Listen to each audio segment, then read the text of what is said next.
Hello everyone, welcome to DCM classes. आज हम BCom part third में फंक्शनल मैनेजमेंट वाला सब्जेक्ट डिस्कस कर रहे हैं फॉर एग्जाम 2024।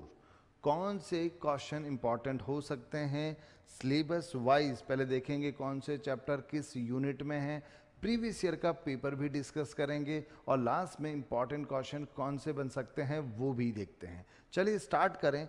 सबसे पहले देखो, फर्स्ट यूनिट की बात करें तो फंक्शनल मैनेजमेंट इंट्रोडक्शन। एक पहले बता दूं, ये चैप्टर, ये जो सब्जेक्ट है इजी है, बहुत ज़्यादा कोई टेक्निकल लैंग्वेज इसमें नहीं है। हाँ, थोड़ा थ्योरी ज़्यादा है, मतलब पॉइंट्स बहुत ज़्यादा हैं, तो आपको पॉइंट वाइज पढ़ना पड़ेगा। और मैंने कहा था एग्ज़ाम में जब आप लिखें तो थ्योरी में पॉइंट्स हेडिंग अच्छी तरह से डालें। कुछ अगर फ्लो चार्ट या अपन डायग्राम बना सकते हैं तो वो बनाएं, तो उससे मार्क्स अच्छे मिलते हैं। ठीक है, तो थोड़ा प्रेजेंटेशन आपका सही होना चाहिए। केवल ऐसा नहीं है कि थ्योरी पेपर है तो बस उस पर कॉपी भर के आ जाओ, पास हो जाएंगे। हाँ, कॉपी भरना ज़रूरी होता है, लेकिन उनमें थोड़ा उसका प्रेजेंटेशन भी सही होना चाहिए। और आप प्रेजेंटेशन तब कर पाओगे जब आप पढ़ोगे। तो क्वेश्चन जो है वो ध्यान से आप जो है वो पढ़िएगा, पॉइंट्स वाइज पढ़िएगा, हेडिंग्स जो है वो थोड़ा सा अच्छी दिखनी चाहिए। अंदर आप कुछ भी लिखते हैं इतना ज़्यादा इंपॉर्टेंट नहीं होता, वो एग्जामिनर इतना देखता नहीं कि अंदर क्या लिखा है, लेकिन हाँ पॉइंट्स वगैरह जो हैं वो सॉलिड होने चाहिए। देखो, फर्स्ट यूनिट में एक तो फंक्शनल मैनेजमेंट है, उसका इंट्रोडक्शन है। फिर एचआरएम, ह्यूमन रिसोर्स मैनेजमेंट और पर्सनल मैनेजमेंट है, उसका नेचर, स्कोप एंड रोल और ह्यूमन रिसोर्स प्लानिंग। फिर रिक्रूटमेंट, सिलेक्शन, प्लेसमेंट और इंडक्शन। फिर उसके बाद सेकंड की बात करें अपन तो इसमें job analysis, job enlargement, job enrichment, training and development and performance appraisal and merit rating. फिर नेक्स्ट में देखेंगे तो marketing concept and function, marketing research, product planning and development, pricing और फिर चैनल ऑफ डिस्ट्रीब्यूशन। फोर्थ की बात करें तो इसमें आपके financial management meaning, functions and role, financial planning, capital structure और सोर्स ऑफ फाइनेंस। ये फोर्थ यूनिट है। फिफ्थ यूनिट की बात करें तो उसके अंदर आपके production management, nature, scope and importance है, production planning, quality control, product design and research, material management, nature, scope and function और इन्वेंट्री प्लानिंग एंड कंट्रोल। ये आपके चैप्टर। सिलेबस थोड़ा सा लेंदी है, ठीक है, लेकिन बहुत ज़्यादा मैंने कहा टेक्निकल नहीं है कि अपन को बहुत चीज़ें याद करनी पड़े। हाँ, टॉपिक को समझ के उनके पॉइंट्स वगैरह जो है वो तो याद करने ही पड़ेंगे। तो लिख के कीजिएगा, जितना भी आप थ्योरी वाला पढ़ें तो लिखें। और ये क्वेश्चन जो अभी मैं इंपॉर्टेंट बताने वाला हूँ उनको भी क्या करना, एक सेपरेट रजिस्टर बनाइएगा, क्वेश्चन लिखिएगा और क्वेश्चन के अंदर फिर आंसर लिखिएगा आप। चलिए इसमें पहले प्रीवियस ईयर का जो पेपर है वो अपन यहाँ डिस्कस करें 2023 का। देखिए क्या आया था क्वेश्चन। एक तो आपका फर्स्ट यूनिट में तो ह्यूमन रिसोर्स मैनेजमेंट है, वो क्या था, और ह्यूमन रिसोर्स मैनेजमेंट के role in the business institution, तो एचआरएम के रोल्स पूछे थे। एक, what do you mean by selection of personnel and describe a model procedure of selection of personnel in an institution, तो सिलेक्शन का क्या process होता है वो पूछा था। फिर उसके बाद सेकेंड यूनिट में आपको मेरिट रेटिंग पूछा था और एक job analysis, discuss the importance of job analysis. फिर थर्ड की बात करें तो इसमें throw light on the meaning and importance of modern marketing concept और एक write an essay on marketing research. फिर उसके बाद में what is mean by capital structure, discuss the factor affecting the capital structure और describe the role of finance manager. फिर fifth में देखें तो what is the production planning. अब ये प्रोडक्शन प्लानिंग का ध्यान रखना, ये प्रोडक्शन वाला जो चैप्टर है वो थर्ड यूनिट में भी है, तो कई बार ये प्रोडक्शन प्लानिंग वाला जो है ना वो थर्ड में भी आ जाता है। प्रोडक्शन मैनेजमेंट का है ना, प्रोडक्शन प्लानिंग की तो प्रोडक्शन मैनेजमेंट का आपका थर्ड में भी आ जाता है और फोर्थ में भी आ जाता है भाई, वो फिफ्थ में भी आ जाता है। Narrate the essential of success of production planning, what the inventory control or classify the inventories and explain the importance of inventory management। तो ये प्रीवियस ईयर का पेपर था। इसके बेसिस पे इस साल आपका कौन सा क्वेश्चन इंपॉर्टेंट हो सकता है, तो यूनिट में देखिए।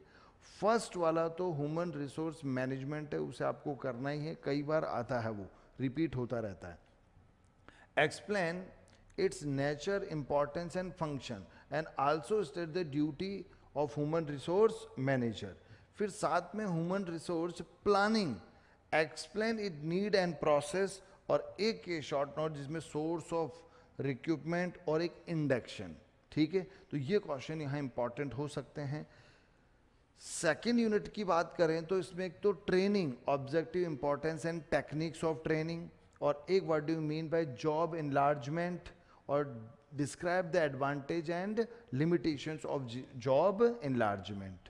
फिर थर्ड की बात करें तो इसमें what is mean by price, price का मतलब क्या होता है, और इसके importance and process of pricing, pricing का क्या प्रोसेस होता है, कैसे प्राइस डिसाइड करते हैं. फिर define the marketing research, what is the area of marketing research, और what is the process of conducting the marketing research. हालांकि मार्केटिंग रिसर्च का लास्ट ईयर क्वेश्चन आ चुका है, लेकिन फिर भी इंपॉर्टेंट बनता है भाई. फिर एक आपके डिस्ट्रीब्यूशन, चैनल ऑफ डिस्ट्रीब्यूशन, ये इस साल इंपॉर्टेंट है थोड़ा ज़्यादा. Channel of distribution, explain the different channel of distribution used in business. फिर फोर्थ यूनिट की बात करें तो आपके एक तो define financial plan and explain the essential of sound financial plan. एक अच्छा प्लान बनाने के लिए क्या क्या चीज़ें इंक्लूड हैं फाइनेंशियल प्लान बनाने के लिए. एक what do mean by financial management, explain the characteristics and importance. फिर write a short note on different sources of business finance. तो सोर्स ऑफ बिजनेस फाइनेंस जो है, ठीक है, वो आपके इंपॉर्टेंट बन सकता है इसके अंदर. फिफ्थ में बात करें तो प्रोडक्शन प्लानिंग लास्ट ईयर आ चुका, लेकिन फिर भी इसके आने के बहुत ज़्यादा चांसेस होते हैं, और ये दोनों में है, आपके थर्ड में भी कई बार आ जाता है. और discuss the object and scope. फिर एक आपका ये प्रोडक्शन मैनेजमेंट है, what you understand by project management, and clearly explain the function of production management. फिर एक आपका what do you mean by quality control, और explain the importance of modern age. तो ये कुछ क्वेश्चंस में इंपॉर्टेंट हो सकते हैं. इसके अलावा आपको अगर कोई लगता है क्वेश्चन एक दो, तो वो आप इनमें और ऐड कर सकते हैं. इनको पढ़ने का तरीका यही है कि ये क्वेश्चन पढ़ें तो इनको आपको आंसर इनका लिखना है रजिस्टर में. ठीक है, रजिस्टर में लिखिए ताकि आपकी खुद की एक 1 वीक सीरीज़ क्या हो जाए तैयार कि मुझे ये क्वेश्चन अच्छी तरह करके जाने. फिर मैंने कहा जैसे कोई चीज़ मैं बता रहा हूँ, जैसे ये प्रोडक्शन मैनेजमेंट है, अब इसका फंक्शन पूछे तो इससे रिलेटेड और कुछ ऑब्जेक्टिव या कुछ और है, तो वो भी आप शॉर्ट में लिख सकते हैं ताकि अगर कुछ घुमा फिरा के क्वेश्चन आ जाए तो भी आप उसके अंदर लिख सको. तो आपने अगर चीज़ पढ़ी हुई होगी, देखो थ्योरी का एक रूल है, अगर आपने पढ़ा है तो आप उसके बारे में लिख सकते हो. तो इसलिए थ्योरी के बारे में कहा जाता है कि आप पढ़ के जाओ. अगर आप पढ़ के जाते हो, टॉपिक आपको समझ में आ गया, तो उससे रिलेटेड अगर क्वेश्चन आता है तो आप अपने वर्ड में उनको लिख सकते हो. लेकिन अगर आपने वो टॉपिक पढ़ा ही नहीं है, आपको उसका मीनिंग ही मतलब नहीं है, तो फिर आप अपने शब्दों में कुछ भी बना के लिखोगे तो गलत लिखोगे. ठीक है, इसलिए आप ज़्यादा से ज़्यादा पढ़ने की कोशिश करना.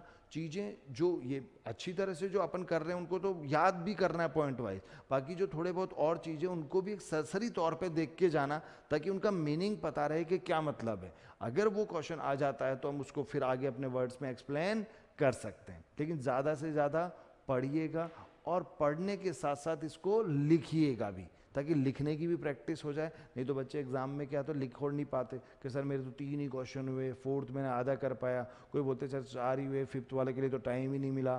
तो आप फाइनल ईयर के स्टूडेंट हैं, आप ऐसे बहुत चीज़ें पहले फेस कर चुके होते हैं, लेकिन वो 1 साल का एग्जाम का गैप आ जाता है तो फिर भूल जाते हैं कि यार हमारे साथ लास्ट ईयर भी ऐसा हुआ था. तो लिखने की आप क्या है ज़्यादा से ज़्यादा प्रैक्टिस कीजिएगा. बाकी अगर कोई दिक्कत हो तो आप हमें कॉल या व्हाट्सअप कर सकते हैं, ये हमारे नंबर है. और वीडियो को ज़्यादा से ज़्यादा जो है अपने फ्रेंड्स को और इनको शेयर कीजिएगा और लाइक भी कीजिएगा.